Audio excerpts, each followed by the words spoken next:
یہ سوال ہے محمد قاسم اتاری صاحب کا اکاڑا سے کہ اقامت کون سے موقع پر پہلی دفعہ پڑھی گئی؟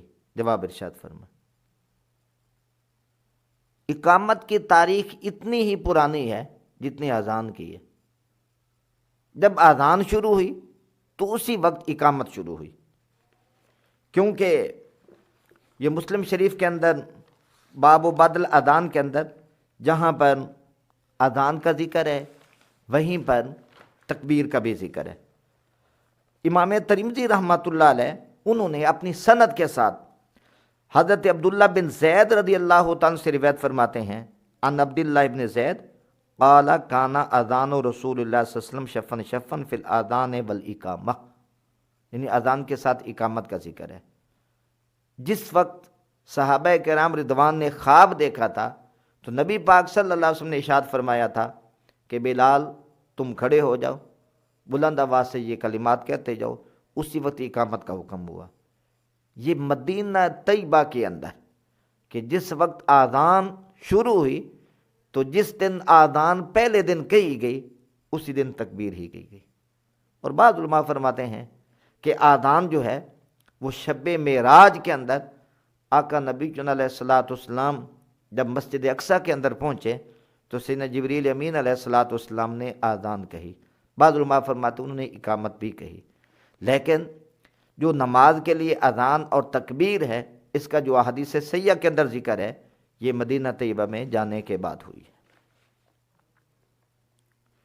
یہ سوال ہے ابراہیم صاحب کا وہاڑی سے کہ نماز مغرب میں اگر 2 رکعت امام کے ساتھ جماعت کے ساتھ رہ جائیں تو کیسے پڑھی جائیں؟ جماعت کے ساتھ کٹھی پڑھی جائیں یا کیسے ادا کی جائے؟ بڑا اہم مسئلہ ہے، اکثر لوگ اس مسئلے سے غافل ہیں۔ اگر مغرب کی نماز امام کے ساتھ تیسری رکعت میں اگر کوئی آدمی شامل ہوا تو 1 رکعت پڑھنے کے بعد بیٹھ جائے گا اور اتحیات عبد و رسول تک پڑھے گا، پھر دوسری رکعت کھڑا ہو کر پھر ادا کرے گا۔ اصل میں وجہ یہ ہے کہ 2 رکعتوں کے بعد قاعدہ ضروری ہے، کیونکہ نماز جو ابتدا کے اندر فرض ہوئی وہ 2 ہوئی۔ فجر کی 2 رکعتیں تھیں، اللہ تبارک و تعالیٰ کی طرف سے حکم ہوا، ظہر کے اندر بڑھ گئیں، عصر کے اندر بڑھ گئیں، مغرب کے اندر بڑھ گئیں، عشاء کے اندر بڑھ گئیں، اور فجر کے اندر 2 کوئی باقی رکھا گیا۔ تو اب کیونکہ امام کے ساتھ آپ تیسری رکعت کے ساتھ بیٹھے ہیں، اس کے بعد اگر آپ 2 رکعتیں نہیں پڑھیں گے تو متحرہ نماز ہوگی، یعنی 1 رکعت والی، اور 1 رکعت والی نماز سے آقا علیہ الصلوۃ والسلام نے منع فرمایا۔ اس لیے تیسری رکعت اور پہلی رکعت کا جوڑا بن جائے گا، 2 رکعتیں ادا ہو گئیں، اس کے بعد اتحیات بیٹھیں گے، پھر تیسری رکعت ادا کریں گے۔ لیکن پڑھیں گے کیا؟ پہلی رکعت کے اندر ثنا، تعوذ، تسمیہ، سورت فاتحہ، اس کے ساتھ کوئی سورت ملائیں گے، پھر اتحیات عبد و رسول تک بیٹھ کر پھر کھڑے ہو جائیں گے، پھر اس کے بعد بسم اللہ، الحمدللہ اور سورت ملائیں گے۔ اس طرح اپنی نماز کو مکمل فرمائیں گے۔ مردان سے ہمارے پیارے بھائی ہیں کامران کاشف، ان کا سوال یہ ہے کہ تیمم کا طریقہ بتا دیں۔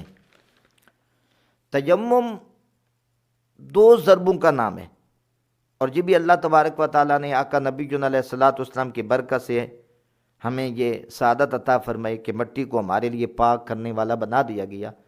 تو تیمم کی 2 ضربیں ہیں، یوں انگلیاں کھلی ہوں اور زمین کے اوپر یوں مارے، آگے کرے پیچھے کرے، پھر یوں جھاڑنے کے بعد یہ چہرے کے اوپر پھیرے، یعنی کوئی جگہ خالی نہ رہے۔ یہ 1 ضرب، دوسری ضرب پھر مٹی کے اوپر مارے، ہاتھ آگے پیچھے کرے، پھر ایسے جھاڑے، پھر اس طرح کر کے یہ یعنی دونوں ہاتھوں کی ہتھیلیوں یہ یہاں سے لے کر کونیوں تک، یہاں سے لے کر یہاں تک، اور یہ چہرہ، بس اس کے اوپر، اس کا نام تیمم ہے، یعنی 2 ضربوں کا نام ہے۔ اس سے انشاءاللہ تعالی جو طہارت ہے وہ اس کا حکم حاصل